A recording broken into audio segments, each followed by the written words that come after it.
అందరికీ నమస్కారాలు. పాస్టర్ ప్రవీణ్ పగడాల ఫ్రెండ్స్ నమస్కారం. పాస్టర్ ప్రవీణ్ పగడాల మృతి చెంది ఈ రోజుకి 14 రోజులే. Rarest of the rare cases లో మాత్రమే preliminary report, post mortem report అనేది ఎవరు ఏ కేసులో అయినా సరే పోస్ట్ మార్టం రిపోర్టు 3వ రోజు ఇచ్చారు. ఇన్ని రోజులైనా పోస్ట్ మార్టం రిపోర్టు లేట్ అవడానికి కారణం ఏంటి? దీనికి రాష్ట్ర ప్రభుత్వం సమాధానం చెప్పాలి, పోలీస్ డిపార్ట్మెంట్ సమాధానం చెప్పాలి. రాష్ట్ర మంత్రివర్గం సమావేశంలో ప్రవీణ్ పగడాల భార్య ఈ ఇన్వెస్టిగేషన్, పోలీసులు చేస్తున్న ఇన్వెస్టిగేషన్ మీద నమ్మకం ఉందని చెప్పింది కాబట్టి మనకి ఇంకేమీ భయం లేదు అని చెప్పేసి చంద్రబాబు నాయుడు గారు అన్నట్టు వార్తలు వచ్చినాయి.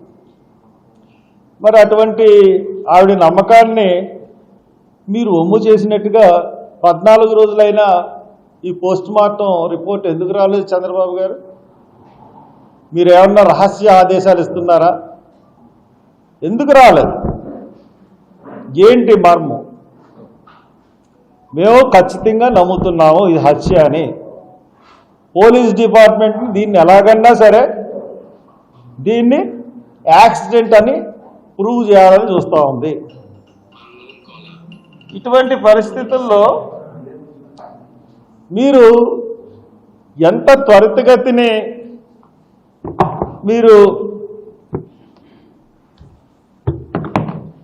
చూసుకుంటే, ఎంత త్వరితగతిని ఈ దర్యాప్తుని పూర్తి చేసి ప్రజల ముందుకు వచ్చి ప్రెస్ మీట్ పెట్టడం అంత శ్రేయస్కరం. మీరు లేట్ చేసే కొలది చాలా వదంతులు వస్తూ ఉన్నాయి. ఇంకొక విషయం ఏంటంటే, అన్నిటికన్నా దారుణ విషయం ఫేక్ వీడియోలు. ఫేక్ వీడియోలు ఐజీ గారు వార్తా ఛానల్లో వస్తున్న అన్నీ కూడా ఫేక్ వీడియోలు అని చెప్పేసి ఆయన స్టేట్మెంట్ ఇచ్చారు. ఆ ఫేక్ వీడియోలు తీసుకుని చాలామంది చాలా రకాలుగా కథలు అల్లారు. ఆయన ఒక తాగుబోతని, అదని ఇదని, అన్నీ ఫేక్ వీడియోలు అని చెప్పేసి చెప్పారు. ఆ ఫేక్ వీడియోలు రిలీజ్ చేసిన టీవీ ఛానళ్ళ మీద కానీ, లేదంటే వాళ్ళకి అందజేసిన వ్యక్తుల మీద కానీ ప్రభుత్వం ఎందుకు చర్యలు తీసుకోవట్లేదు? పోలీసులే ఇచ్చారని చెప్తున్నారు వాళ్ళు, ఛానల్స్ వాళ్ళు. ఇదిగో ఈ వీడియో రిలీజ్ అయింది, దాంట్లో ప్రతి వీడియోనికి కూడా ఈ సోషల్ మీడియా వచ్చిన తర్వాత ప్రతి వీడియోని విశ్లేషిస్తుంది. ప్రతి వీడియోలో కూడా ఏ వీడియో తీసుకున్నా దాంట్లో లోపాలు ఈజీగా కనిపెడతా ఉన్నారు. బండి ఒకటి కాదని, మనిషి ఒకళ్ళు కాదని. నేను ఫస్టే చెప్పాను, కొవ్వూరు నుంచి డ్రైవ్ చేస్తున్న మనిషి ఆయన కాదు. తర్వాత నిన్న పోలీసులకు ఒక మాట చెప్పాను, మీరు ఎంతసేపు యాక్సిడెంట్ అయిపోయిందన్న కోణంలో చూస్తున్నారు. ఎవడన్నా చంపేసి అక్కడ పారేసి ఆయనకి ఏ చిన్న దెబ్బలు తగులుతాయి కదా, అలాగా దిగినప్పుడు మీరేమన్నా హాస్పిటల్స్ని 11:40 తర్వాత దగ్గరున్న హాస్పిటల్ కానీ చుట్టుపక్కల హాస్పిటల్ కానీ ఎవరన్నా మీరు జాయిన్ అయ్యారా, అవుట్ పేషెంట్ డిపార్ట్మెంట్లో ట్రీట్మెంట్ ఇచ్చుకున్నారా అని అడిగాను. చేయలేదండి. స్వయంగా ఇన్వెస్టిగేషన్ ఆఫీసరు చెప్పారు నాకు, ఐఓ. అలాగే రాజారావు సీఏ కూడా చెప్పాడు. అంటే కనీసం ఎవరన్నా ఇన్వెస్టిగేషన్ చేస్తున్నప్పుడు కేసుని అన్ని కోణాల నుంచి దర్యాప్తు చేయాలి. అటువంటిది ఒకవేళ వీళ్ళు ఎంతసేపు యాక్సిడెంట్ దాన్ని ఎలా ప్రూవ్ చేయాలని మొత్తం 24 గంటలు దాని మీద దృష్టి పెడుతున్నారు తప్పితే పోలీసులు ఇంకో యాంగిల్ అన్నది వాళ్ళు ఎక్కడ కూడా చూడట్లేదు. ఫేక్ వీడియోలు వచ్చింది. ఫేక్ వీడియోలు ఎవరు తయారు చేస్తున్నారు, ఎవరు మత సామరస్యాన్ని రెచ్చగొట్టడానికి ప్రయత్నిస్తున్నారు, దీని గురించి ఏమన్నా దర్యాప్తు చేస్తున్నారంటే దాని దర్యాప్తు లేదు. ఇప్పుడు 3వ రోజున ఇస్తా అన్నారు, 3వ రోజునే పెట్టాను ప్రెస్ మీట్. ఖచ్చితంగా ఈ కేసుని రీపోస్ట్ మార్టం చేయిస్తాను హైదరాబాద్లోని. ఆ రోజు ఇవ్వాల్సిన రిపోర్టు వెంటనే ఆపేశారు. ఎందుకు ఆపేశారు? నేను రిపోస్ట్ మార్టం అనగానే మీరు ఎందుకు ఆపేశారు? మళ్ళీ ఒక రోజున 2-3 రోజుల క్రితం ఐజీ గారు ఏదో పోస్ట్ మార్టం రిపోర్ట్ ఈరోజు విడుదల చేస్తున్నామని స్టేట్మెంట్ ఇచ్చారు. నేను అదే రోజున రీపోస్ట్ మార్టం చేయడానికి నో అబ్జెక్షన్ సర్టిఫికేట్ ఇవ్వండి, హైదరాబాద్లో నేను రీపోస్ట్ మార్టం చేస్తాను, నో అబ్జెక్షన్ సర్టిఫికేట్ ఇవ్వండి అని చెప్పి ఎస్పీకి కలెక్టర్కి పెట్టారు. దాంతో అది ఆపేశారు. ఎందువల్ల? నేను లెటర్లు ఇచ్చి రీపోస్ట్ మార్టం చేయిస్తాననేటప్పటికల్లా ఎందుకు జాప్యం చేస్తుంది ప్రభుత్వం? అంటే ఈ కేసు తరఫున అందరినీ బెదిరించేస్తే బెదిరిపోతాం అనుకున్నారా? ఏమనుకుని మీరు పోలీస్ డిపార్ట్మెంట్ ప్రభుత్వం ఇటువంటి వేషాలు వేస్తూ ఉంది? అంటే ఎవరు మాట్లాడుకోకుండా అందరినీ బెదిరించేస్తే అందరూ మీ చెప్పు చేతల్లో ఉంటారు, మీరు ఇష్టానుసారంగా చేద్దాం అనుకుంటుందా పోలీస్ డిపార్ట్మెంటు? నేను అందరు రాటువంటి కాదు, mister SP, mister DGP and mister CM, నీకు కూడా తెలుసు సీఎం గారికి. నేను ఒక తప్పుడు కేసులో 48 రోజులు జైల్లో ఉన్నాను. నేను ఆర్థిక నేరం చేయలేదు, లేకపోతే స్కాములు చేయలేదు. నా జీవితంలో ఎప్పుడు కూడా ఒక చిన్న తప్పు మీద జైలుకి రిమాండ్కి వెళ్ళింది లేదు. ఎవరి గురించో పబ్లిక్ ఇష్యూస్ గురించి నేను పోరాడతాను తప్పే నేను ఎప్పుడు కూడా ఎవరికెళ్ళా ఏదో ఎవరో ఆపదలు ఉన్న వాళ్ళ గురించి వెళ్తాను, అయితే అంబేద్కర్ విగ్రహాలు పెట్టకపోతే వాళ్ళ దగ్గరికి వెళ్తాను. అది కాకుండా నా మీద అయినా తప్పుడు ఏ కేసు అయినా ఇదిగో ఈయన కొట్టాడు, ఈయన చేశాడు, అది చేశాడు అన్న తప్పుడు కేసు ఏదైనా చూపించండి నా మీద. ఇది ప్రవీణ్ ప్రగడాల అది హత్య అని నేను నమ్ముతున్నాను. నమ్ముతున్నప్పుడు మీరు ఆత్మహత్య అంటున్నారు. ఆత్మహత్యని ప్రూవ్ చేయలేకపోతున్నారు, యాక్సిడెంట్ అని ప్రూవ్ చేయలేకపోతున్నారు. నేనేమో అది హత్య చేసి అక్కడ పడేశారు బాడీని అంటున్నాను. నేను ఏకంగా సీన్ కన్స్ట్రక్షన్స్లో కూడా బండించుకుని వెళ్తాను, మీరు రండి అన్నాను. దానికి మీ దగ్గర నుంచి సమాధానం రాలేదు.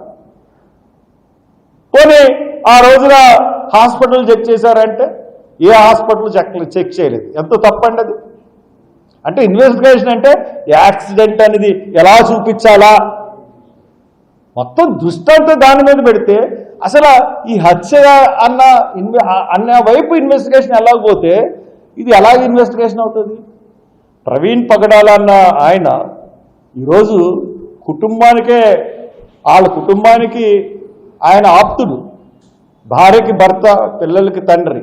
బట్ సంఘాలన్నీ ఈ రోజున మేమందరం ఆయన కుటుంబ సభ్యుడు అనుకునే మేమందరం కూడా ఆయన హత్య జరిగిన విధానాన్ని చూసి ఆయన్ని కొట్టి పారేశారు.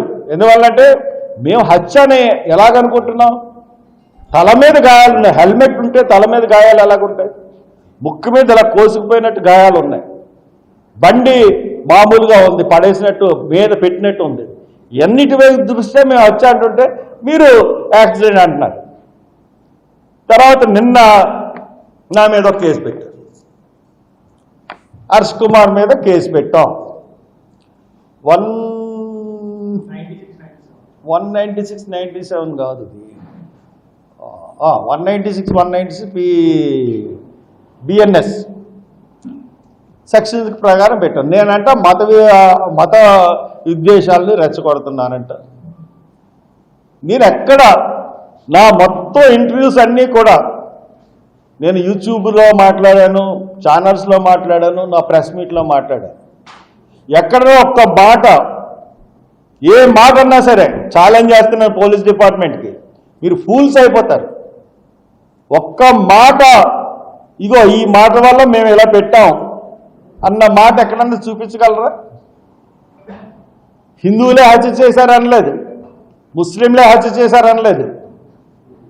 హిందూ ఫ్యానటిక్స్ అన్న చేసి ఉండొచ్చు, ముస్లిం ఫ్యానటిక్స్ అన్న చేసొచ్చు. క్రిస్టియన్స్లో కూడా ఈయన అభివృద్ధి వాళ్ళ ఈయన అభివృద్ధిని సహించుకోలేని వాళ్ళన్నా చేసి ఉండొచ్చు అని చెప్పాను తప్పితే ఎప్పుడు ఏ మతం మీద నేను నేరం మోపలేదు. ఒక నిజాన్ని బయటకు తీసుకురావాలన్నదే నా ప్రయత్నం. దానికి నన్ను నా మీద కేసు పెట్టి నేను ఏమన్నా చిన్నపిల్లున్నా, నాకేం చట్టం తెలీదా, నేను ఏమన్నా మీకు భయపడి ఉన్నా? ఎన్ని కేసులు పెట్టారు నా మీద? ప్రతి ఏ గవర్నమెంట్ వచ్చినా కేసులు పెట్టకుండా ఉందా? చంద్రబాబు ఎన్ని కేసులు పెట్టాడు, జగన్ ఎన్ని కేసులు పెట్టాడు? ఏ కేసు అంటే అది పోరాటంలో ఒక కేసులు తప్పితే నేను ఏమన్నా ఆర్థిక నేరాలు చేశానా, అవినీతి ఆరోపణలు ఉన్నాయా, ఏమున్నాయి నా మీద? అందుకనే ప్రజలు ఈ రోజున హర్ష కుమార్ నమ్ముతున్నారు. ఒక సమాజం నమ్ముతుంది. నేను సెక్యులర్ని, నేను హిందూ మతాలు ఆచరిస్తాను, క్రిస్టియన్ మతం ఆచరిస్తాను, మొన్న రంజాన్ మతం కూడా ఆచరించాను, మొన్న ఇఫ్తార్ కూడా పెట్టాను. క్రిస్మస్ చేసుకుంటాను, ఈస్టర్ చేసుకుంటాను, దీపావళి చేసుకుంటాను, వినాయక చవితి చేసుకుంటాను, రంజాన్ చేసుకుంటాను, బక్రీద్ చేసుకుంటాను. సెక్యులర్ భావాలు ఉన్న కుటుంబం మాది. మా కోడలు జైన్, నా భార్య వేరే కులం, కొప్పులు వెలమ కులం, నేను మాల. ఇలా రకరకాల కులాలున్న కుటుంబం మాది. ఒక కులం మీద కానీ ఒక మతం మీద కానీ మాకు ప్రత్యేకమైన ఇది ఉండదు. అందరూ సమానమే. సెక్యులర్ కుటుంబం అనడానికి, సెక్యులర్ అని నేను అనడానికి ఏదన్నా అన్ని రుజువులే. నేను మనసులో ఏ దేవుడిని కొలుస్తాను, నేను మనసులో ఏ దేవుడిని పూజించుకుంటాను, అది నా సొంత అభిప్రాయం. నేను ఆ దేవుడిని కొలుసుకుంటాను. బట్ అందరి దృష్టిలో మటుకు నేను ఖచ్చితంగా అన్ని దేవుళ్ళ గురించి నేను ఎక్కడా కూడా ఒక as a politician, as a 10 years of MP అన్ని మతాలని గౌరవించాలి, అన్ని మతాలని సమానంగా చూడాలన్న దృక్పథం నాది. కాబట్టి పిచ్చి కేసులు పెడితే భయపడిపోతాడని అనుకోకండి దయచేసి. మీరు చిన్న సాక్ష్యం, చిన్న బోర్డు, ఈ 14 రోజుల్లో నేను ఎన్నో ఇంటర్వ్యూలు ఇచ్చాను, ఒక్క వర్డ్ కూడా మీరు నా దగ్గర నుంచి మీరు సేకరించలేరు, నేను తప్పుడు వర్డ్ యూజ్ చేసినట్టుగా.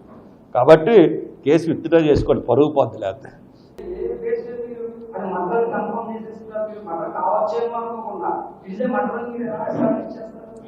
ఫేక్ వీడియోలు అని నేను అన్నది కదా, నేనన్నా మాట కాదండి. ఫేక్ వీడియోలని ఐజీ చెప్పాడు. తెలుసా మీకు ఆ విషయం? తెలుసా? ఐజీ స్టేట్మెంట్ ఇచ్చాడు. ఈ వార్తా ప్రసారాల్లో వచ్చినాయి అన్నీ కూడా ఛానల్స్ కాదు, నేను చెప్పేది ఛానల్స్లో వచ్చినాయి అన్నీ ఫేక్ వీడియోలు. దానికి పోలీసులకు రిలీజ్ చేసిన వీడియోలకి సంబంధం లేదని ఐజీ చెప్పాడు. ఐజీని కూడా ఫేక్ అని ఎలాగా ఫేక్ అని చెప్తారని అడగండి. ఐజీ చెప్పిన మాటలు నేను చెప్తున్నాను, నేను సొంతంగా చెప్పిన మాటలు ఏం లేవు. ఇంకా హత్యని నేను ఎందుకు డౌట్ పడుతున్నాను? ప్రతి మానవుడికి, ప్రతి వాడికి కూడా అనుమానించే ఇది ఉండాలి, ప్రశ్నించే హక్కు ఉండాలి.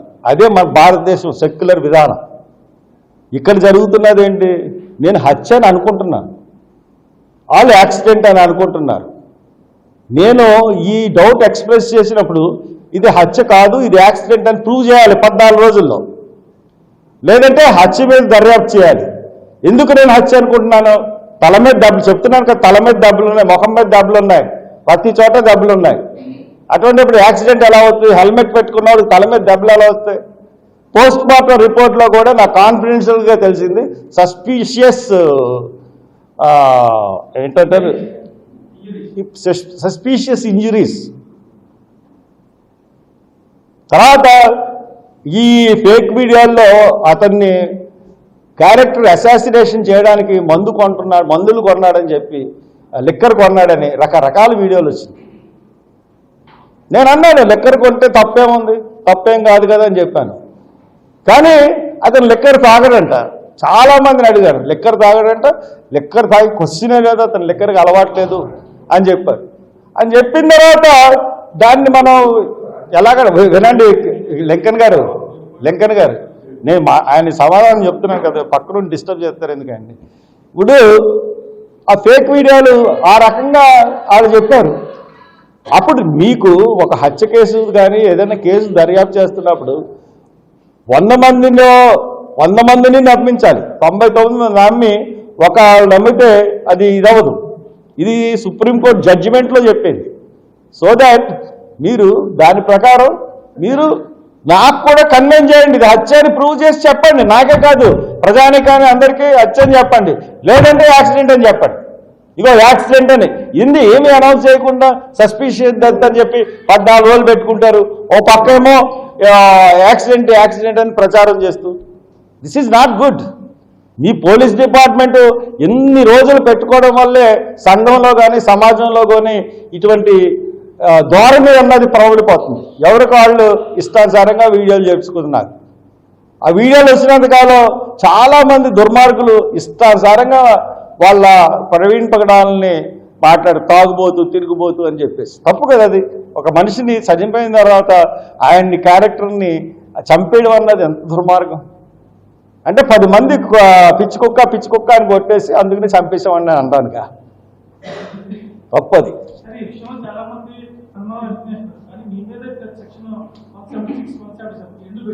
196 నా మీద ఎందుకు కడతారంటే నేను ధైర్యంగా వచ్చి ముందుకు మాట్లాడతాను. వాళ్ళ కోపం అంతా నా మీద పెట్టేస్తే తక్కిన వాళ్ళందరూ ఇది అవుతారండి.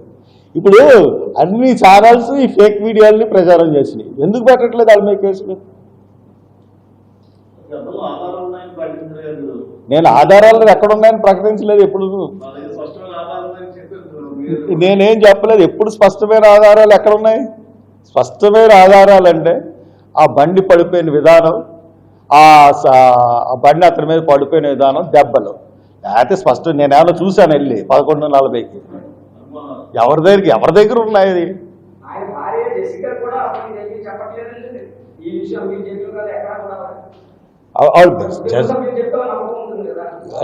కుటుంబ సభ్యులు ఏమని చెప్పారండి? పోలీస్ ఇన్వెస్టిగేషన్ మీద మాకు నమ్మకం ఉంది, అదే కదా చెప్పారు. మాకు నమ్మకం ఉంది. ఆవిడతో ఏకీభవించవలసిన అవసరం నాకేంటి? నా డౌట్లు నన్ను తీర్చాల్సిన బాధ్యత పోలీస్ డిపార్ట్మెంట్. ఆవిడ నమ్మితే లోకం అంతా నమ్మేమన్నట్టు కాదు కదా. వాళ్ళ అభిప్రాయం అది. ఆవిడ నమ్మింది కాబట్టి నన్ను నమ్మంటే నేను ఎందుకు నమ్ముతాను? నమ్మను. ఇంకా పోలీస్ డిపార్ట్మెంట్కి ఆ రోజున నేను కానీ లేకపోతే ఆ బాడీని తీసుకెళ్ళలేకపోయిన పరిస్థితులు ఉన్నాయి. అక్కడి నుంచి నా హెల్ప్ వల్ల, నా కోఆపరేషన్ వల్ల, నేను అక్కడ యాక్ట్ చేసిన విధానం వల్ల బాడీని బయటకు తీసుకెళ్ళగలిగారు. కాదని మనం చెప్పండి పోలీస్ డిపార్ట్మెంట్ని, ఇది హర్ష్ కుమార్ సాయం లేకుండా మేము తీసుకెళ్ళగలం అన్నది చెప్పమానండి. తీసుకెళ్ళిపోగలం అన్న ఒక మాట చెప్పమానండి. నేను కానీ లేకపోతే 60,000 మంది 300 మంది పోలీసులు ఉన్నారు. దుఃఖైపోతారు పోలీసులు ఆ రోజు నేను లేకపోతే. ఖచ్చితంగా గర్వంగా చెప్తున్నాను. అంత సముదాయించి, అంత సంజాయించి అందరినీ జనాల్ని వెళ్తున్నారు, వాళ్ళ ఫ్యామిలీ వెయిట్ చేస్తుంది, గొడవ చేయొద్దు, ఎవరు దగ్గర రావద్దని చెప్పి ప్రధాన ద్వారం కూడా తీసుకెళ్ళాను. దొంగదారిలో తీసుకెళ్ళిపోదాం అనుకున్నారు పోలీసులు. అది నా క్యారెక్టర్.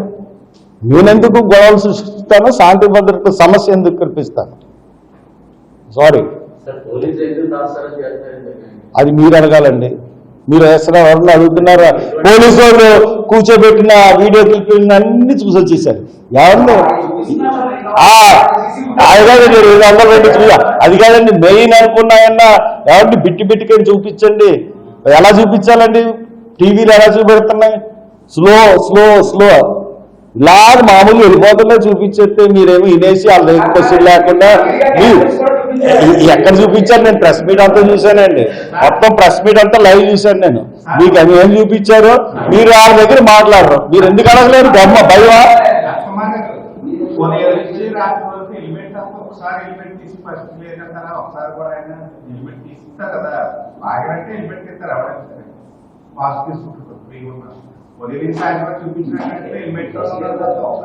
అదే కదండి. అదే అందుకే ఫేక్ వీడియోలు అంటున్నాం కదా. ఇప్పుడు కూర్చున్నప్పుడన్నా ఎవడన్నా హెల్మెట్ తీసుకుని కూర్చుంటాడు.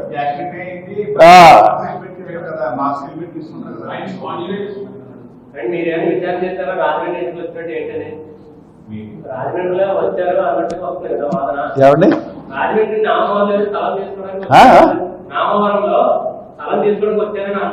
స్థలం ఉన్నదండి. ఆయన బండి వేసుకొచ్చిన కారణం ఏంటంటే ఆవిడ వద్దన్నారట ఇంట్లో. ఎందుకు బండి మీద అంటే నాకు రాజమండ్రి వెళ్తే తిరగడానికి ఉండట్లేదు, అందుకని ఇది బండి తీసుకెళ్ళి ఇక్కడ పెట్టేస్తాను, తర్వాత ఎప్పుడన్నా నేను ఫ్లైట్లో వెళ్ళినా నాకు బండి ఉపయోగపడుతుంది అన్న ఉద్దేశంతో బండి మీద వచ్చాడని చెప్తా ఉన్నారు. మరి అంత ఎక్కడ స్థలం ఉంది, ఒకళ్ళు కేశవరావులో చెప్పారు, పోలీసు వాళ్ళు నామరం అని చెప్పారు. అక్కడ ఏదో ఒక మళ్ళీ సంస్థని ఏదో ఎస్టాబ్లిష్ చేద్దామని అనుకుంటున్నారని ఒక వార్త. ఎందుకుంటారు సార్ అంటే నాకు అవసరం ఏంటండి ఇన్వెస్టిగేషన్?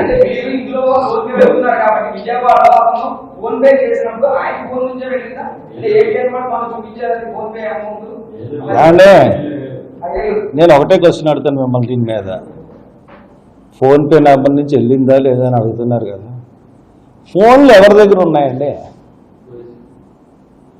ఫోన్లు ఎవరి దగ్గర ఉన్నాయి? పోలీసులు సీజ్ చేశారు. ఫోన్పే రిసీట్ ఏబిఎన్ వాళ్ళు ఎలా చూపించగలరు?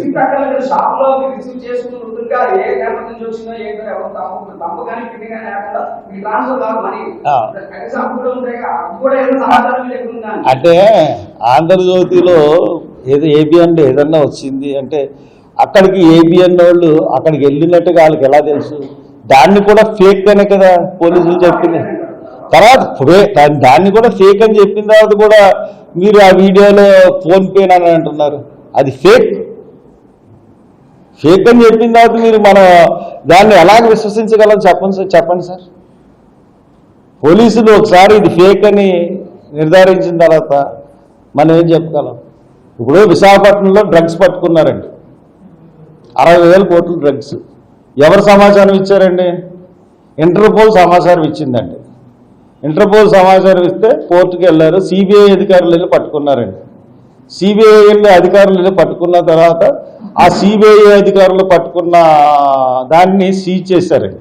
సీజ్ చేసి ప్రాథమిక దర్యాప్తులో కొకైన్ ఉన్నట్టు దాని ఖరీదు 60,000 కోట్లు ఉన్నట్టు మార్కెట్లో ప్రకటించారండి.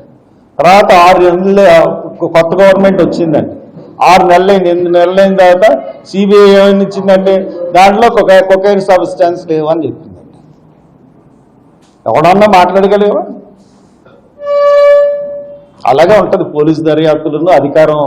అధికారంలో ఉన్నవాడి యొక్క అధికార దుర్వినియోగం కూడా అలాగే ఉంటుందండి.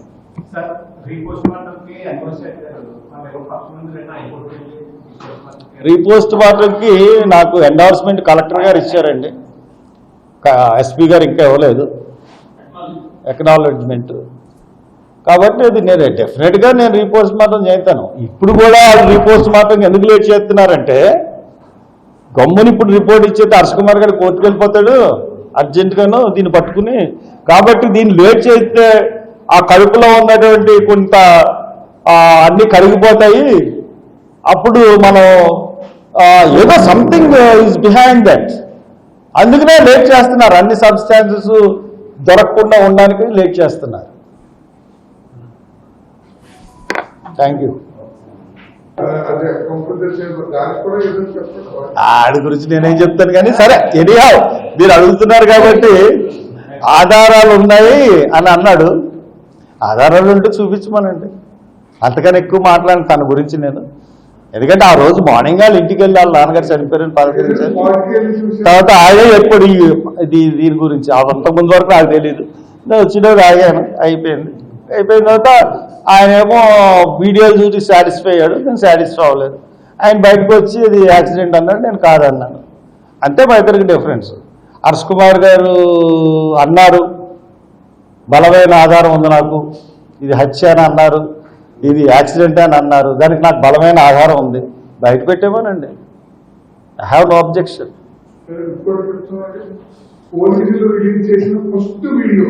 ఆయన చనిపోయిన తర్వాత వచ్చిన ఫస్ట్ వీడియోలోనే దగ్గరికి వచ్చిన తర్వాత నల్లని పొగ వచ్చింది.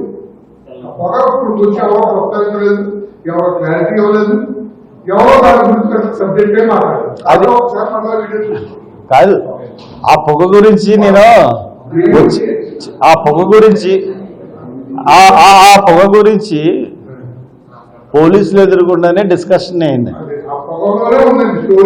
నేను ఆ పొగ గురించి నేను స్టేట్మెంట్ ఇచ్చానండి.